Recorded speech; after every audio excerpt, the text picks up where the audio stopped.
അടയാളങ്ങളുടെ ആരംഭമായി ഗലീലയിലെ കാനാവിൽ വെച്ച് തൻ്റെ മഹത്വം വെളിപ്പെടുത്തിക്കൊണ്ട് യേശു ചെയ്ത അത്ഭുത പ്രവൃത്തിയെക്കുറിച്ചാണ് ഇന്ന് നമ്മൾ പഠിക്കുന്നത്.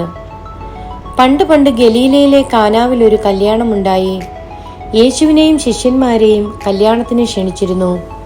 യേശുവിൻ്റെ അമ്മ മറിയയും അവിടെ ഉണ്ടായിരുന്നു.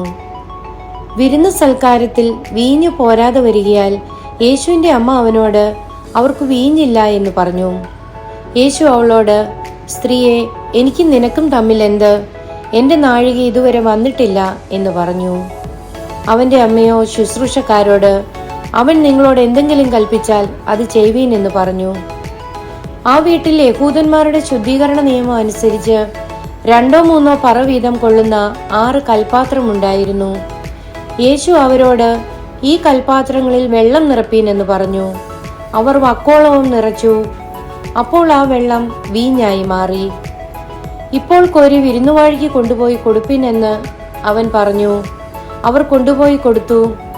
അതെവിടെ നിന്ന് എന്ന് വെള്ളം കോരിയ ശുശ്രൂഷക്കാരല്ലാതെ വിരുന്നുവാഴി അറിഞ്ഞില്ല.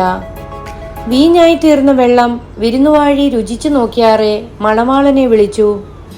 എല്ലാവരും ആദ്യം നല്ല വീഞ്ഞും ലഹരി പിടിച്ച ശേഷം ഇളപ്പമായതും കൊടുക്കുമാറുണ്ട്. നീ നല്ല വീഞ്ഞ് ഇതുവരെയും സൂക്ഷിച്ചു വെച്ചുവല്ലോ എന്നവനോട് പറഞ്ഞു.